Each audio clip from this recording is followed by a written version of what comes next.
Assalomu alaykum qadrli tomoshabinlarim. Bugun siz bilan shunday muhim mavzuni muhokama qilamizki, bu har biringizga, ayniqsa keksa avlod vakillariga va yaqinlari pensiyada bo'lganlarga bevosita tegishli. Gap shundaki 2026 yil 1 maydan boshlab pensiya ta'minoti tizimida jiddiy o'zgarishlar kutilmoqda. Bu shunchaki kichik tuzatishlar emas, balki pensiya olish tartib qoidalariga sezilarli darajada ta'sir qiladigan yangi talablar. Diqqat bilan eshiting, chunki bugungi ma'lumotlar sizning kelajagingiz uchun hal qiluvchi ahamiyatga ega bo'lishi mumkin. Hozirdayoq kanalimizga obuna bo'ling va ushbu videoga like bosing, shunda muhim xabarlarni o'tkazib yubormaysiz. Muammoning mohiyati avval qanday edi? An'anaviy pensiya tizimida sizning ishlagan yillaringiz, mehnat daftarchangizdagi yozuvlar, maosh miqdori kabi ma'lumotlar asosida pensiya tayinlangan va bu jarayon ko'pchilik uchun tushunarli edi. Va hujjatlar yig'ib topshirilgan, ma'lum bir muddatdan so'ng qaror qabul qilinib, pensiya tayinlangan. Bu tizim o'zining soddaligi va tushunarliligi bilan ajralib turardi. Har bir fuqaro o'zining mehnat staji va hisoblangan maoshiga qarab pensiya miqdorini taxminan bilardi. Pensiya tayinlash yoki qayta hisoblash uchun odatda pensiya jamg'armasining hududiy bo'limlariga shaxsan murojaat qilish kifoya edi. Ba'zi hollarda elektron xizmatlardan foydalanish imkoniyati bo'lsa, bu majburiy emas edi va hujjatlarning katta qismi qog'oz shaklida taqdim etilar edi. Endi esa vaziyat tubdan o'zgaradi. 2020 yil 1 maydan boshlab joriy etilishi rejalashtirilayotgan yangi talablar pensiya olish uchun hujjatlarni rasmiylashtirish va taqdim etish usullariga sezilarli o'zgartirishlar kiritadi. Asosiy e'tibor axborot texnologiyalariga va raqamlashtirishga qaratiladi. Ya'ni eski qog'ozbozlikdan butunlay voz kechish yoki uni minimal darajaga tushirish ko'zda tutilgan. Bu bir tomondan bürokratiyani kamaytirish va xizmatlarni tezlashtirishga qaratilgan bo'lsa, ikkinchi tomondan raqamli texnologiyalar bilan uncha tanish bo'lmagan ba'zi fuqarolarimiz uchun qiyinchiliklar tug'dirishi mumkin. Ayniqsa hujjatlarni elektron shaklda taqdim etish, elektron imzo bilan tasdiqlash, shaxsiy kabinetlardan foydalanish kabi talablar pensiya tizimining yangi yuzi bo'ladi. Bu o'zgarishlarning tub maqsadi tizimni yanada shaffof, tezkor va satolardan so'likilish, ammo bunga moslashish va ushbu yangi qoidalarni o'zlashtirish har birimizdan jiddiy tayyorgarlikni talab etadi. Batafsil tushuntirish, nimalarni bilishingiz kerak, kim savotirlanishi kerak, kimga esa savotirlanish shart emas keling. Yangi talablarni batafsil ko'rib chiqaylik va nima uchun bugundan boshlab tayyorgarlikka kirish muhimligini tushuntiraylik. Ushbu o'zgarishlar kimlarga ta'sir qiladi, kimlarga esa umuman ta'sir qilmasligi mumkin, bularning barchasini tahlil qilamiz. Hujjatlarni raqamlashtirish va elektron bazalarga kiritish majburiyati. Eng asosiy o'zgarishlardan biri shundaki, 2020 yil 1 maydan boshlab pensiya tayinlash yoki qayta hisoblash uchun taqdim etiladigan barcha hujjatlar ayyan samishchasatda mahasakka Tamay kamishta stajini tasdiqlovchi hujjatlar, diplomlar, guvohnomalar va boshqa ma'lumotnomalar faqatgina elektron shaklda qabul qilinadi. Qog'oz hujjatlar qabul qilinmasligi mumkin yoki ular faqatgina tasdiqlash uchun talab qilinishi mumkin, ammo asosiy ish jarayoni raqamli platformalar orqali kechadi. Kim savotirlanishi kerak, ayniqsa eski uslubdagi mehnat daftarchalariga ega bo'lganlar. Qo'lda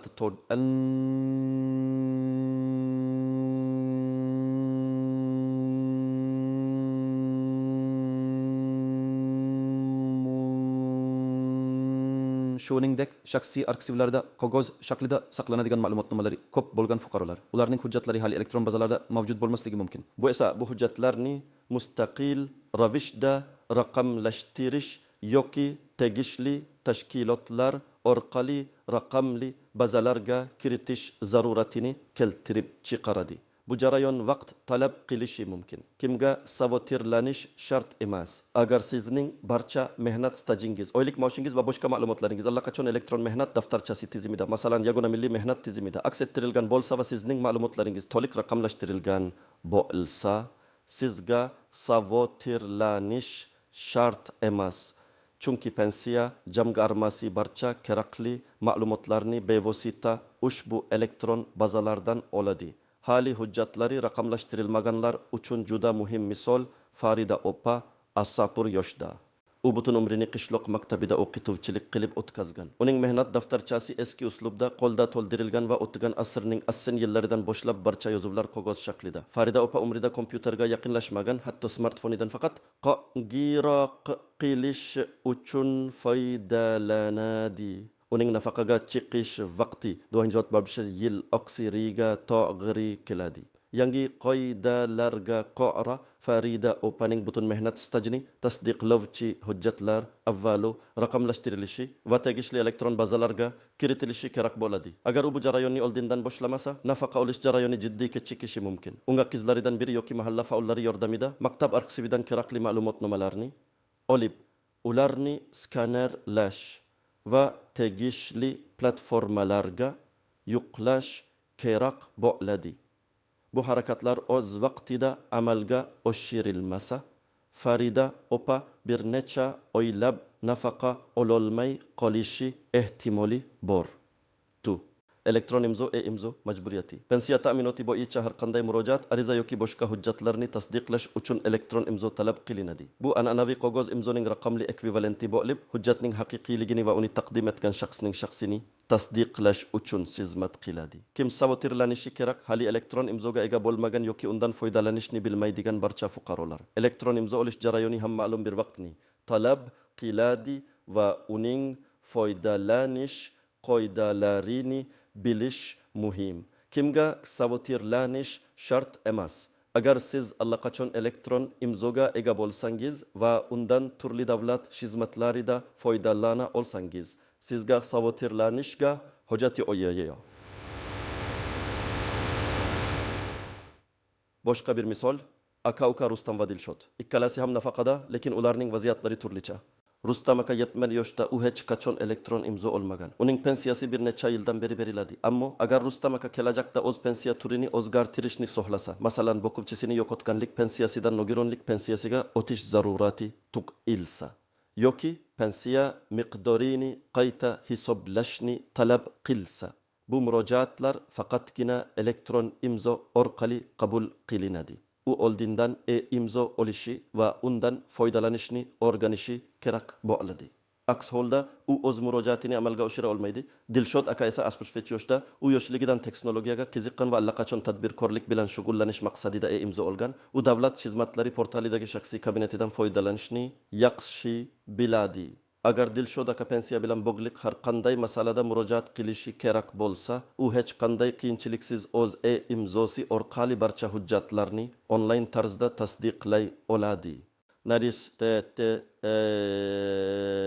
Pensiya miqdorini hisoblashning yangi usullari. Ma'lumotlarga ko'ra, pensiya miqdorini hisoblash usullariga ham ayrim o'zgarishlar kiritilishi mumkin. Bu o'zgarishlar nafaqaga chiqishdan oldingi maoshni hisoblashda, mehnat stajini inobatga olishda yoki uning ma'lum davrlarini baholashda yangi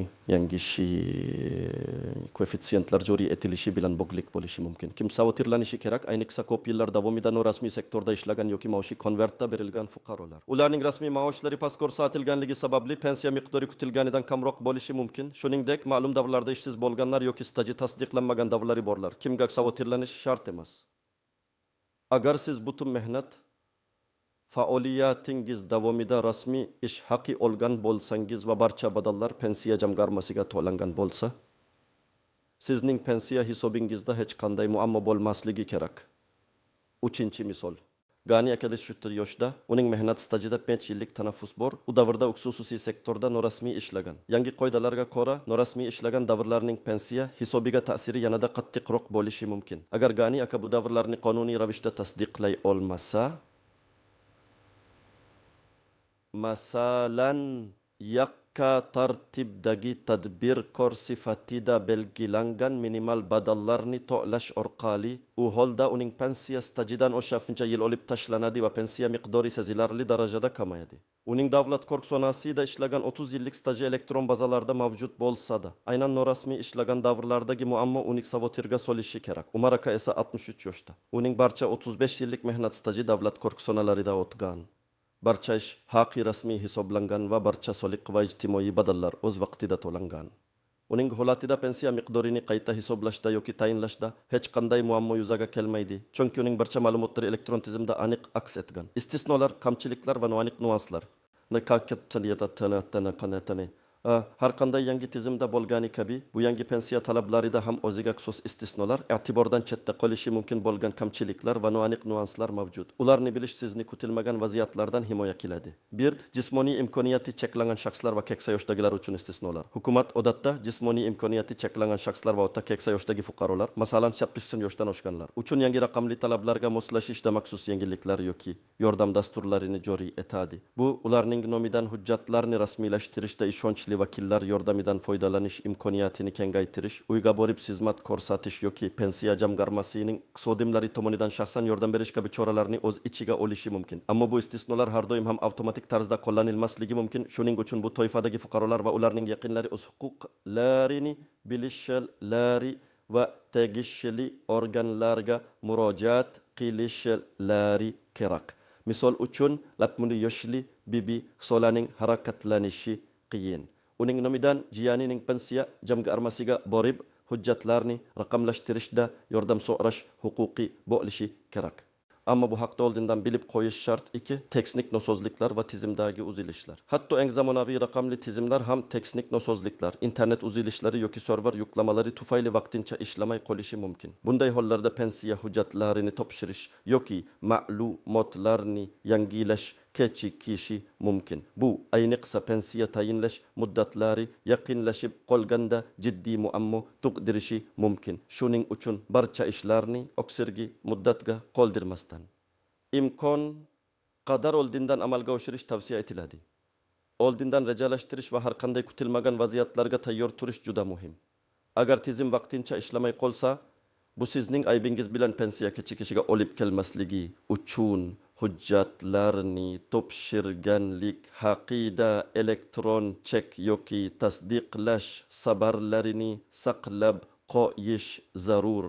3. Shaxsiy ma'lumotlarning xavfsizligi. Barcha ma'lumotlarning raqamlashtirilishi va elektron bazalarga kiritilishi shaxsiy ma'lumotlarning xavfsizligi masalasini yanada dolzarb qiladi. Elektron tizimlardan foydalanishda shaxsiy ma'lumotlarni himoya qilish choralariga rioya qilish, ishonchli parollardan foydalanish va phishing, firibgarlik urinishlaridan ogoh bo'lish juda muhim.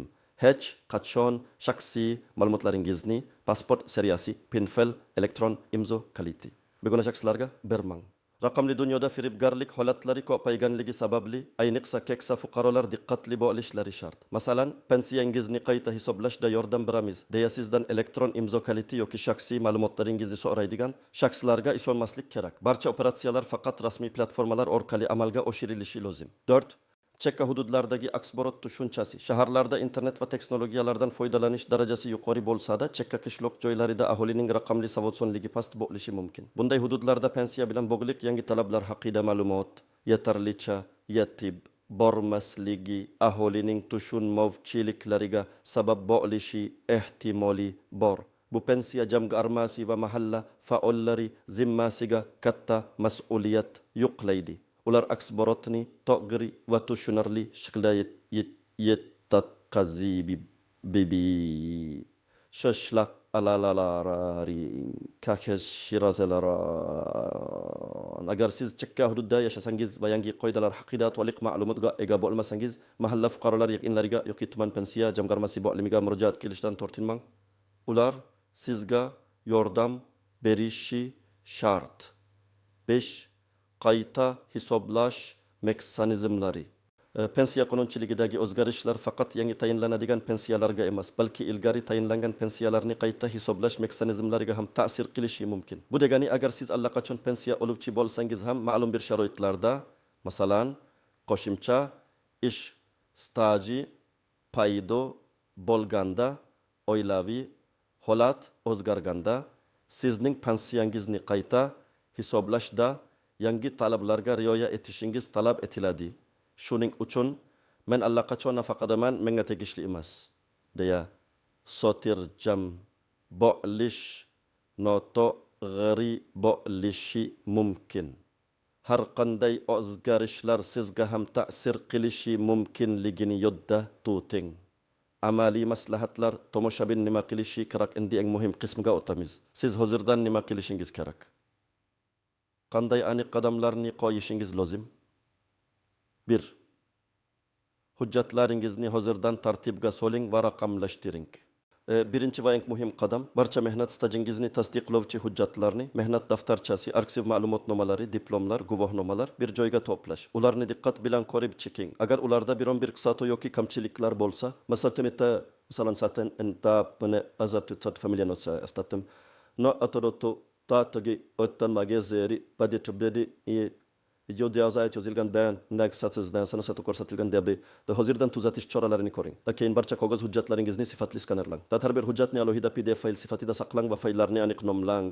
Masalan, mehnat daftarchasi Ivanov 1982 PDF.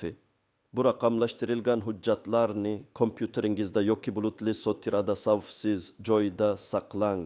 Agar siz o'zingiz skanerlay olmasangiz, yaqinlaringizdan yordam so'rang yoki hujjatlarni skanerlash xizmatini taklif qiluvchi markazlarga murojaat qiling. Raqamlashtirishni kechiktirmang, chunki 2020 yilga yaqinlashganda bunday xizmatlarga talab ortib, narxlar ko'tarilishi yoki navbatlar uzayishi mumkin.